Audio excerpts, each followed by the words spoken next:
রহিম। এখন 4:15 বাজে। আমি চিটাগং বাইজিৎ লিংক রোডে আছি, ফিরছি ঢাকা। আসলে আকাশও মেঘ করে আছে। এখন আমি একাই আছি, ফ্যামিলি রেখে আসছি বাকুলিয়াতে ছোটো বোনের বাসায়। ওরা দুদিন আগে বেরাবে, তারপরে ঢাকা ফিরবে। আমি চলে যাচ্ছি, আমার ঢাকা কাজ আছে, তাই ব্যাক করলাম। যদি ফ্যামিলি হয়তো এতক্ষণ হয়তো আমি ঢাকার কাছে চলে যেতে পারতাম।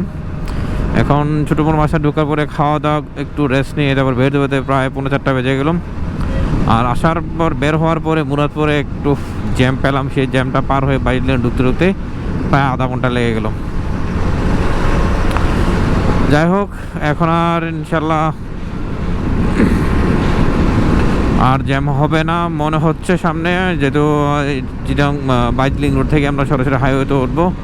যদি কোনো দুর্ঘটনা না ঘটে ইনশাল্লাহ, তাহলে হয়তো ধীরে ধীরে ঢাকা পৌঁছে যেতে পারবো। যদিও রাত হয়ে যাবে, এখন যেহেতু 4:20 বাজে, আমার কুমিল্লা যেতেই সন্ধ্যা হয়ে যাবে, এটা নিশ্চিত।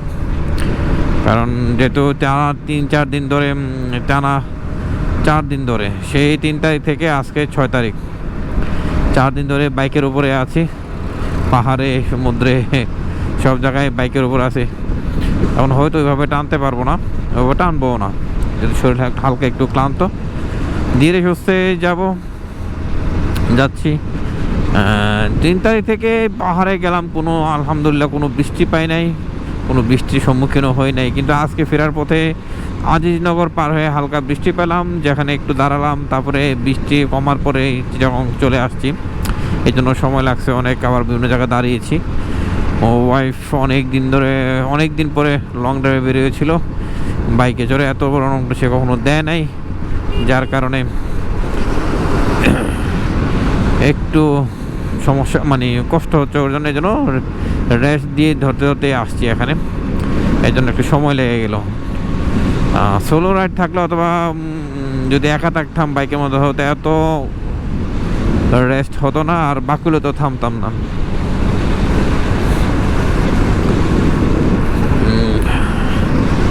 যাই হোক, এগুলা লেট হওয়া, রেস্ট নেওয়া, এগুলো ট্যুরের অংশ। কখনোই ট্যুর 100% ঠিক টাইমে সময় স্টার্টও করা যায় না, শেষও হয় না। এটা সময়ের উপরে, সিচুয়েশনের উপরে ছেড়ে দিতে হয়। এখন দেখা যাক কয়টা বাজে ঢাকায় পৌঁছতে পারে, কোনো টার্গেট নেই। ধীরে সুস্থে পৌঁছলে হলো, সন্ধ্যা হোক সমস্যা নেই। চলছে বাইজিৎ লিংক রোড ধরে, একটু পরে হয়তো পৌঁছে যাব ঢাকা চিটাগং হাইওয়ের মধ্যে। একটু চলে থাকে বাইজিৎ লিংক রোডটা, আসলে আসলে এখনই ভিডিও করতে মন চায়। কারণ দুই পাশে পাহাড়, মাঝখানে দিয়ে রাস্তা করা হয়েছে। এখানে অনেক বাইকাররা এসে সেলফি, মানে রাইড করে রাইডের ভিডিও তোলে। আর আমাদের আসলে ওই এখানকার রাইডের জন্য আসে না, ঢাকা চিটাগং, আর চিটাগংকে ক্রস করতে হলে আমরা এই রোডটাকে ইউজ করে থাকি। আর সব সময় এটার ভিউ দেখতে অন্যরকম লাগে।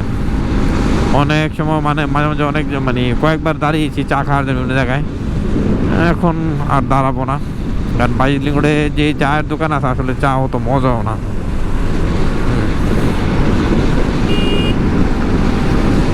যার কারণে দেখেন দুপাশে পাহাড়, মাঝখানে মানে সে কাটা পাহাড়ের মতো আর কি। সব জায়গায় তো এটাকে কাটা পাহাড়ে বলে। এবার রাজস্থলীয় বলেন, আর বগালেক বলেন, আর বাইজিৎ লিংক বলেন।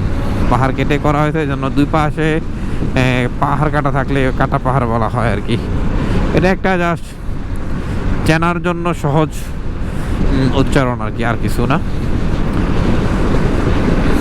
প্রায় আমরা বাইজিৎ রোডের শেষ প্রান্তে এসে গেছি। এখানে সামনে বাইজিৎ রোডের শেষ প্রান্তেই রেল ওভারপাস, এটা ধরেই এখন মেইন রোডে চলে যাবো। আমি যদি বামে যাই তাহলে আমাকে অনেকখানি 1 কিলোমিটার ঘুরে আসতে হবে। তাই বামে যাবো না, ডান দিক দিয়ে, যেহেতু সিঙ্গেল আছে আর প্রায় গাড়ি, বড় বড় গাড়িও ডান দিক দিয়ে গিয়ে ঢুকে যায়। তো আমি ইনশাল্লাহ আজকে ওদিক দিয়েই ঢুকবো, যেহেতু হাতে সময় কম। আর আমি একা আছি, গ্রুপ থাকলে হয়তো সমস্যা, অনেকদিন বলে একসাথে ঘুরতে গেলে একটু প্রবলেম হয়। যাই হোক, সামনে কথা হবে, ভিডিও হবে।